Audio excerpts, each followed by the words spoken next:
यह कोई साधारण स्थान नहीं है। ये वो धरती है जहां साक्षात ईश्वर हर वर्ष अपने भक्तों के बीच आते हैं, जहां परंपराएं केवल रीति नहीं बल्कि जीवंत इतिहास बन जाती है, जहां आस्था की धड़कनों के बीच छुपा है एक रहस्य, एक ऐसा रहस्य जो हजारों वर्षों से अटूट चला आ रहा है। पुरी उड़ीसा के पूर्वी तट पर बसा एक प्राचीन नगर, परंतु इसकी पहचान केवल समुद्र किनारे बसे शहर की नहीं है। इसकी पहचान है भगवान जगन्नाथ से। एक ऐसा नाम जिसे सुनते ही करोड़ों लोगों की आंखों में भक्ति छलक पड़ती है और मन में गूंज उठती है एक आवाज, जय जगन्नाथ।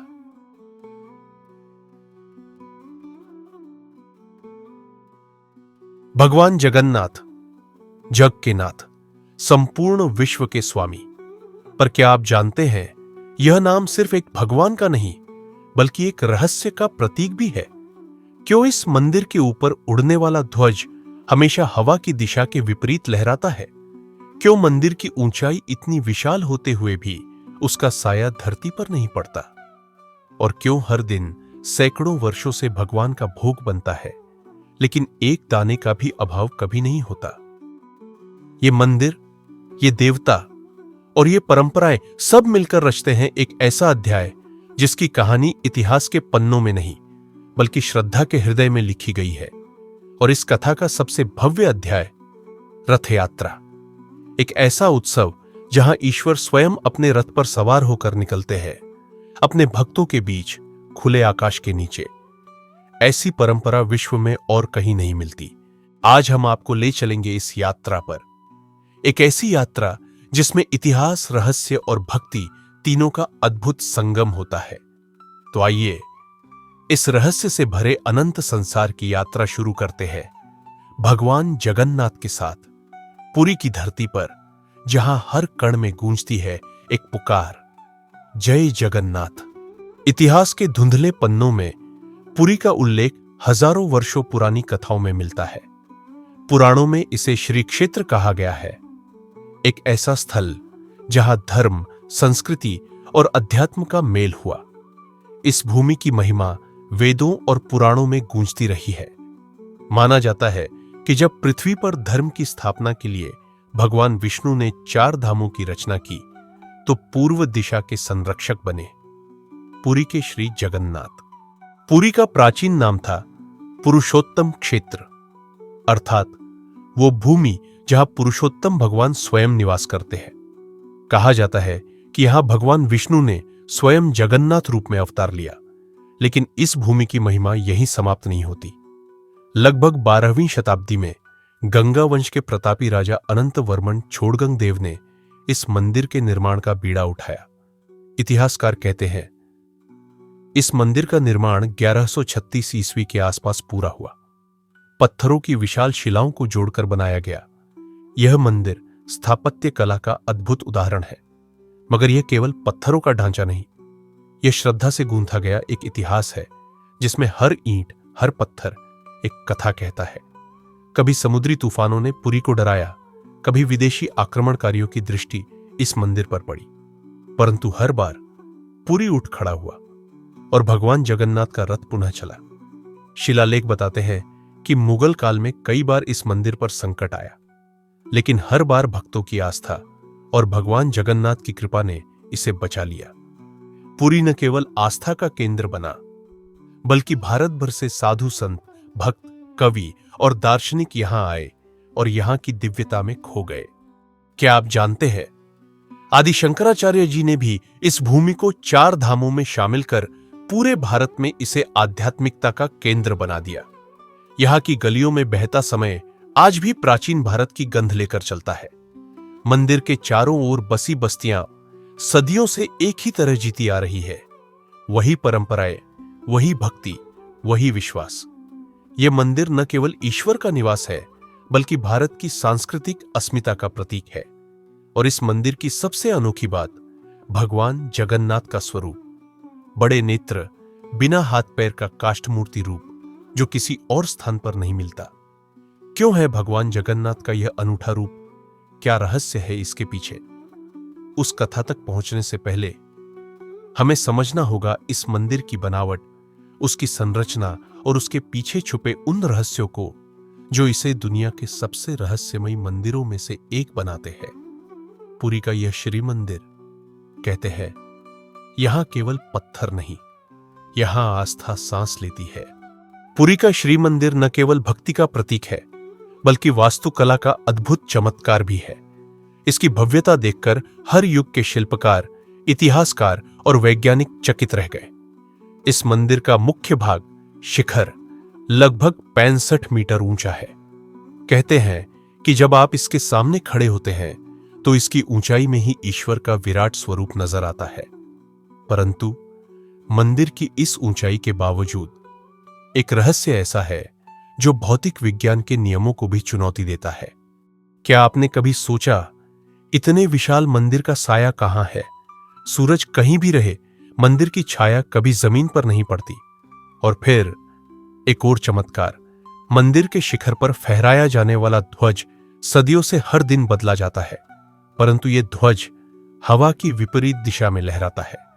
वैज्ञानिक आज तक इसका कोई ठोस उत्तर नहीं दे पाए। ऐसा क्यों? पुरी मंदिर का शिखर समुद्र के इतने पास होने के बावजूद उसके ऊपर पक्षी उड़ते नहीं दिखाई देते। आसपास के इलाके में आप हजारों पक्षी देख सकते हैं, परंतु मंदिर के ऊपर आकर जैसे सब कुछ रुक जाता है। यहां का सबसे बड़ा रहस्य है मंदिर की रसोई। पुरी का अन्न छत्र या रसोई घर दुनिया की सबसे बड़ी रसोई घरों में से एक है। यहां 500 से अधिक रसोइये दिन रात भगवान के लिए भोजन बनाते हैं। 56 प्रकार के भोग प्रतिदिन तैयार किए जाते हैं। लेकिन चमत्कार देखिए, चाहे जितने भी श्रद्धालु आए, कभी भोजन की कमी नहीं होती। न ज्यादा बनता है न कम, ठीक उतना ही भोजन बनता है जितना जरूरी होता है। और फिर आता है उस रहस्य का पल, जब आप मंदिर में प्रवेश करते हैं तो समुद्र की लहरों की आवाज अचानक जैसे गायब हो जाती है। जैसे इस मंदिर के भीतर एक अदृश्य दीवार खड़ी हो जाती है जो बाहरी शोर को रोक देती है। पुरातत्ववेत्ता कहते हैं, यह केवल वास्तुकला नहीं है, यह विज्ञान से परे अध्यात्म का खेल है। पुरी का यह मंदिर केवल पत्थरों से नहीं बना, यह आस्था, विज्ञान और रहस्य का अनूठा संगम है। यहां हर दीवार, हर दरवाजा, हर मूर्ति किसी न किसी गुप्त कथा को अपने भीतर समेटे हुए है। परंतु इन सब रहस्यों में सबसे बड़ा रहस्य छुपा है भगवान जगन्नाथ के स्वरूप में। आखिर क्यों भगवान जगन्नाथ की मूर्ति अधूरी प्रतीत होती है? क्या इसके पीछे कोई दिव्य घटना है, या फिर कोई ऐसी कहानी जो हमें भगवान के साक्षात दर्शन की ओर ले जाती है? आइए अब बढ़ते हैं उस कथा की ओर जो भगवान जगन्नाथ के अद्भुत रूप की गहराई को हमारे सामने खोलती है। भगवान जगन्नाथ का स्वरूप जितना सरल दिखाई देता है, उतना ही गहरा रहस्य समेटे हुए है।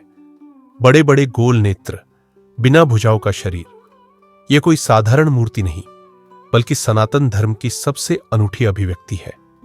क्या आप जानते हैं, इस अद्भुत रूप के पीछे एक प्राचीन कथा जुड़ी हुई है जिसे दर्शन रहस्य कहा जाता है। कहा जाता है कि एक समय भगवान विष्णु स्वयं पृथ्वी पर प्रकट हुए थे, नीलमाधव नाम से। पुरी के समीप नीलांचल पर्वत पर उनकी पूजा होती थी। लेकिन धीरे धीरे नीलमाधव का स्वरूप लुप्त हो गया। तब मालवा के राजा इंद्रद्युम्न को स्वप्न में आदेश मिला, तुम समुद्र किनारे आओ, वहां तुम्हें ईश्वर का नया रूप मिलेगा। राजा इंद्रद्युम्न ने पुरी में आकर भगवान के लिए मंदिर बनवाया, परंतु प्रश्न यह था, भगवान की मूर्ति कैसे बने? और तभी पुरी पहुंचे एक रहस्यमयी वृद्ध शिल्पकार, विश्वकर्मा। उन्होंने कहा, मैं मूर्ति बनाऊंगा, लेकिन मेरी शर्त है कि जब तक मूर्ति निर्माण पूरा ना हो जाए, कोई अंदर झांकेगा नहीं। यदि कोई झांकेगा तो मूर्ति अधूरी रह जाएगी। राजा ने वचन दिया। विश्वकर्मा ने मूर्ति निर्माण आरंभ कर दिया। दिन बीतते गए और जब कई दिनों तक भीतर से कोई आवाज नहीं आई तो रानी चिंतित हो उठी। उन्होंने राजा से आग्रह किया कि दरवाजा खोल दिया जाए, और जैसे ही दरवाजा खोला गया, वह वृद्ध शिल्पकार अदृश्य हो गया और वहां रखी थी 3 अधूरी प्रतीत होती मूर्तियां, न हाथ न पैर, बस सिर और धड़। राजा दुखी हुए, पर तभी आकाशवाणी हुई, यही मेरा सच्चा स्वरूप है। मैं पूर्ण हूं, अधूरा नहीं। ये रूप दुनिया को याद दिलाएगा कि ईश्वर की पहचान केवल भौतिक शरीर से नहीं होती, बल्कि प्रेम और भक्ति से होती है। इसलिए भगवान जगन्नाथ के साथ उनके बड़े भाई बलभद्र और बहन सुभद्रा की मूर्तियां भी बनती है। तीनों मिलकर संपूर्णता का प्रतीक है। ज्ञान बलभद्र, भक्ति सुभद्रा और कार्य जगन्नाथ। इन मूर्तियों का निर्माण भी हर 12 से 19 वर्षों के अंतराल पर नवकलेवर नामक भव्य अनुष्ठान के तहत होता है। इसके लिए विशेष प्रकार की नीम की लकड़ियां जंगलों में ढूंढी जाती है। मूर्तियों का निर्माण रात में गुप्त रूप से होता है। निर्माण प्रक्रिया इतनी पवित्र मानी जाती है कि इसे पूरा करने वाले कारीगरों को संसार से दूर रखा जाता है। क्या आप जानते हैं, जब पुरानी मूर्तियों का अंत होता है तो उन्हें मंदिर परिसर में ही विशेष विधि से समाधि दी जाती है। कहा जाता है कि भगवान जगन्नाथ की मूर्ति में ब्रह्म तत्व स्थापित होता है, जिसे केवल विशेष पुजारी ही देख सकते हैं। यह वही रहस्य है जो इस मंदिर को संसार के अन्य मंदिरों से अलग बनाता है। यह न केवल एक मूर्ति है, यह जीवन चेतना का प्रतीक है। अब समय आ गया है उस पर्व की ओर बढ़ने का, जिसके लिए दुनिया भर से भक्त हर साल पूरी आते हैं। वह पर्व जब भगवान स्वयं अपने भक्तों के बीच आते हैं। रथ यात्रा, संसार का सबसे भव्य और दिव्य उत्सव। पुरी का वास्तविक जीवन तब जागता है जब भगवान जगन्नाथ अपने सिंहासन से उतरकर रथ पर सवार होते हैं। यह है रथ यात्रा, विश्व का सबसे विशाल धार्मिक उत्सव। लेकिन क्या आप जानते हैं, इस यात्रा के पीछे भी एक अद्भुत कथा छुपी है। पौराणिक कथाओं के अनुसार जब श्री कृष्ण द्वारका में विराजमान थे तो एक दिन रुक्मिणी जी और सत्यभामा ने उनसे ब्रज की कथाएं सुनाने का आग्रह किया। श्री कृष्ण अपने बचपन की स्मृतियों में खो गए। वे नंदगांव, गोकुल और वृंदावन की गलियों में लौट गए। अपने उन प्यारे दिनों को याद करने लगे जहां श्री राधा और गोपियों के संग हंसते खेलते थे। श्री कृष्ण की इस गहरी तल्लीनता को देखकर उनके भाई बलराम और बहन सुभद्रा भी वहां पहुंचे। तीनों भाई बहन प्रेम और वात्सल्य से भर उठे। उस दृश्य को देखकर देवताओं ने कामना की कि यह दृश्य संसार के सभी जीव देख सके, और तभी देवताओं ने प्रार्थना की, हे प्रभु, एक दिन ऐसा हो कि आप तीनों इसी स्वरूप में बाहर निकले ताकि समस्त प्रजा आपको साक्षात देख सके। यह प्रार्थना ही आगे चलकर पुरी की रथ यात्रा का आधार बनी। हर वर्ष आषाढ़ शुक्ल द्वितीया के दिन तीनों भाई बहन भगवान जगन्नाथ जी, बलभद्र जी और सुभद्रा जी अपने भव्य रथों पर सवार होकर पुरी नगर की गलियों में भ्रमण करते हैं। मान्यता है कि इस दिन भगवान स्वयं अपने भक्तों के पास आते हैं, पतित पावन बनकर सबको अपने दर्शन का सौभाग्य प्रदान करने। तीनों रथ अलग अलग होते हैं और हर रथ का अपना नाम और विशेषता है। भगवान जगन्नाथ का रथ नंदी घोष, जिसमें 16 पहिए होते हैं और इसकी ऊंचाई लगभग 45 फीट होती है। बलभद्र जी का रथ ताल ध्वज 14 पहियों के साथ।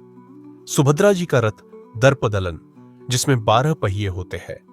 यह केवल रथ नहीं है, यह चलित मंदिर है जिनमें साक्षात भगवान विराजते हैं। रथ खींचने वाली रस्सियों को प्रेम की डोर कहा जाता है। कहा जाता है कि जिसने एक बार भी इन रस्सियों को स्पर्श कर लिया, उसके सारे पाप मिट जाते हैं और वह मोक्ष की ओर अग्रसर हो जाता है। लेकिन रथ यात्रा केवल बाहरी शोभा नहीं है, यह आंतरिक यात्रा भी है। मनुष्य जब अपने अंदर के अहंकार, मोह और वासनाओं को पीछे छोड़ता है, तब वह सच्चे अर्थों में भगवान के रथ को खींचता है। यह रथ यात्रा पुरी से निकलकर गुंडीचा मंदिर तक जाती है। यह वही स्थान है जहां भगवान का बाल्यकाल बीता था।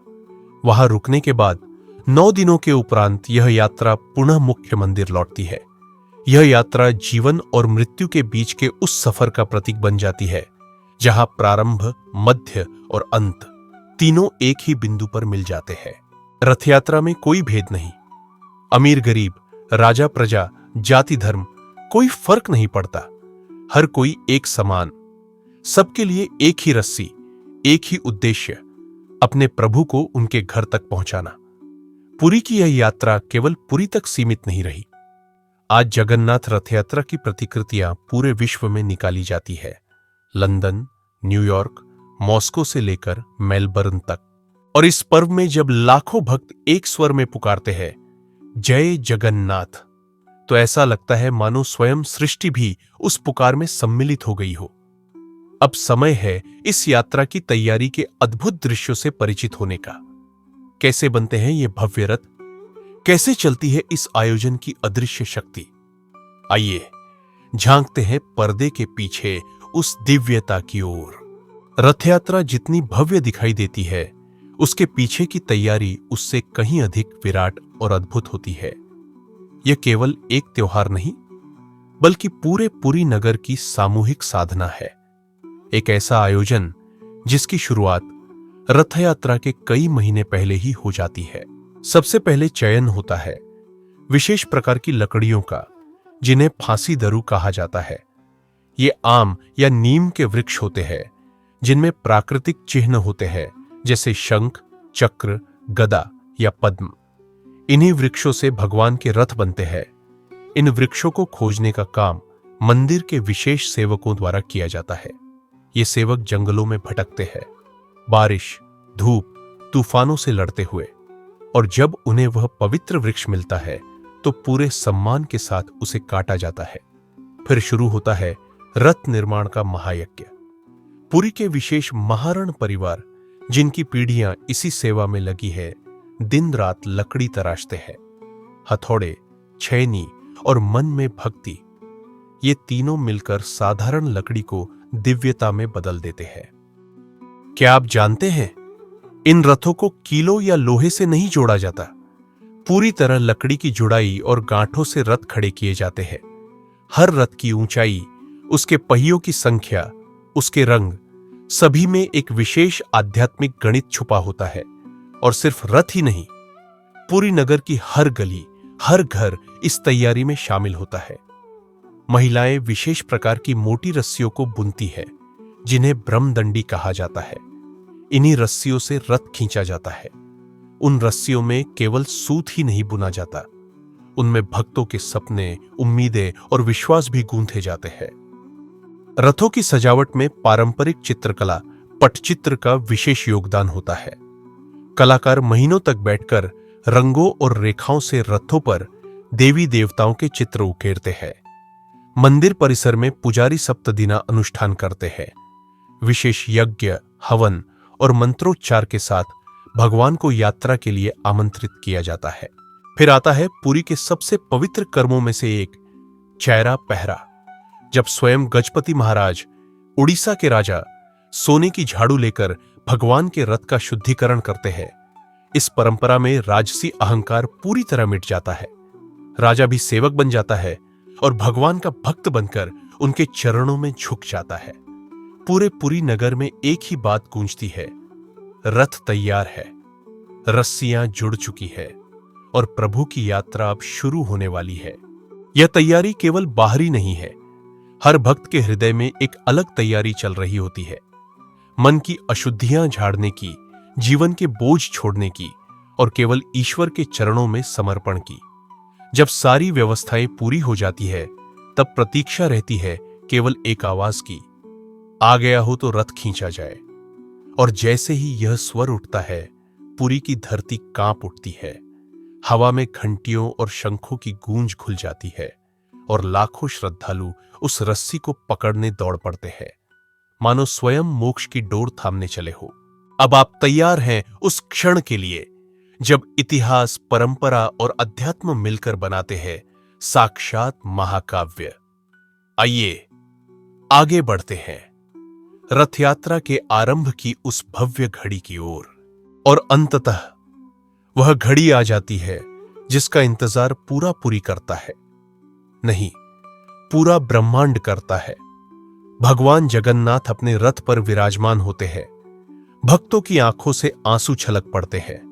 यह केवल रथ नहीं, स्वयं सृष्टि का रथ है जो अब चलने वाला है। जैसे ही पुजारी उद्घोष करते हैं, रथ खींचा जाए, पूरी नगरी में मानो बिजली दौड़ जाती है। हाथों में रस्सी थामे लाखों श्रद्धालु एक साथ खिंच जाते हैं, जैसे कोई अदृश्य शक्ति सबको एक ही धागे में पिरो रही हो। धूल उड़ती है, सूर्य की किरणें उस धूल में छिप जाती है और रथ धीरे धीरे भारी गर्जना के साथ अपने मार्ग पर चल पड़ता है। चारों ओर शंखों की आवाज, ढोल की गूंज, मंत्रोच्चार की स्वर लहरियां। हर ओर हरे कृष्ण कृष्ण कृष्ण हरे हरे का नाद गूंजता है। यह दृश्य शब्दों में नहीं बन सकता, यह केवल अनुभव किया जा सकता है। रथ के पहियों की चरमराहट में, रस्सियों के तनों में और भक्तों के पुलकित चेहरों में सब कुछ एक साथ जीवित हो जाता है। बच्चे अपने माता पिता के कंधों पर चढ़कर प्रभु के दर्शन कर रहे हैं। वृद्ध अपनी कांपती उंगलियों से रस्सी को थामे खड़े हैं। दूर दराज से आए संत और फकीर भी उस रथ के नीचे गिरकर प्रभु के चरणों में समर्पण कर रहे हैं। कहा जाता है, जो इस यात्रा में शामिल होता है वह मोक्ष के पथ पर आगे बढ़ जाता है। लेकिन यह रथ यात्रा केवल पुरी तक सीमित नहीं, यह यात्रा मनुष्य के भीतर की यात्रा है।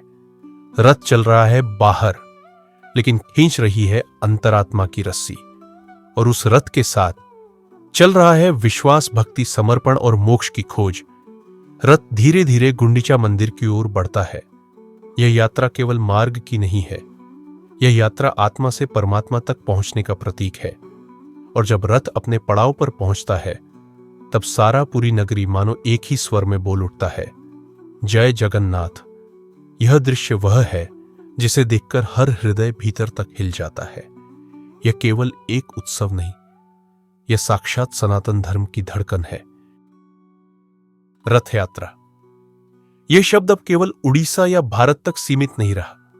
यह पर्व अब विश्व की सीमाओं को पार कर चुका है। क्या आप जानते हैं, दुनिया के अनेक बड़े शहरों की सड़कों पर आज जगन्नाथ रथ यात्रा निकलती है। लंदन की थीम्स नदी के किनारे, न्यूयॉर्क के टाइम्स स्क्वायर पर, ऑस्ट्रेलिया के मेलबर्न में, रूस के मॉस्को में, अफ्रीका के गांवों तक में हर जगह गूंजता है, हरे कृष्ण हरे कृष्ण। विदेशी चेहरे भारतीय वेशभूषा में सजे, ढोलक बजाते हुए, शंख फूंकते हुए वही रस्सी खींचते हैं। यह दृश्य बताता है कि आस्था की भाषा कोई सीमा नहीं जानती। रथ यात्रा केवल धार्मिक आयोजन नहीं, बल्कि एक आध्यात्मिक आंदोलन बन चुका है। यह मानवता को एक सूत्र में बांधने का सशक्त प्रतीक है। यह बताता है कि भगवान केवल मंदिरों में बंद नहीं है, वे खुली सड़कों पर लोगों के बीच आते हैं, हर जाति, हर रंग, हर देश के साथ। और केवल भौतिक यात्रा ही क्यों, रथ यात्रा आत्मिक यात्रा भी है। यह हमें सिखाती है कि जीवन भी एक यात्रा है, जहां हमारा शरीर वह रथ है, हमारी आत्मा सारथी है और लक्ष्य मोक्ष।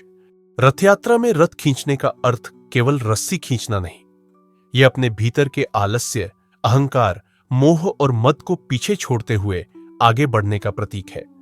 जैसे हम रस्सी खींचते हैं, वैसे ही जीवन में संघर्ष करते हुए हम परम सत्य की ओर बढ़ते हैं। और यही कारण है कि रथ यात्रा भारत के संस्कार नहीं, मानवता के संस्कार बन चुकी है। जगन्नाथ, वह शक्ति जो हर हृदय में बसती है। पुरी, वह भूमि जो हर आत्मा का तीर्थ बन चुकी है। और रथ यात्रा, वह यात्रा जो हमें बाहर से भीतर तक ले जाती है, संसार से परमात्मा तक। अब अंतिम चरण पर चल रही है यह यात्रा। आइए झांकते हैं पुरी और जगन्नाथ के उस रहस्य की ओर जो हजारों वर्षों बाद भी आज तक अनसुलझा है। पुरी केवल एक नगर नहीं, बल्कि शाश्वत यात्रा का द्वार है। यहां हर पत्थर कोई ना कोई कहानी कहता है, हर लहर कोई संदेश लेकर आती है और हर घंटी की ध्वनि अनंत काल तक गूंजती प्रतीत होती है। भगवान जगन्नाथ केवल देवता नहीं, वे उस चेतना का प्रतीक है जो कभी नष्ट नहीं होती, जो जन्म नहीं लेती, जो मृत्यु नहीं पाती। वह अनंत है, वही ब्रह्म है, वही सत्य है।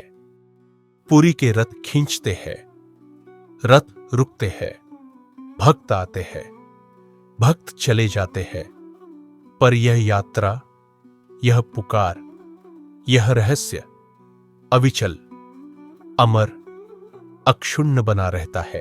आज भी पुरी में जब कोई श्रद्धालु मंदिर के शिखर की ओर देखता है तो वह केवल पत्थरों का ढांचा नहीं देखता, वह देखता है विश्वास का शिखर।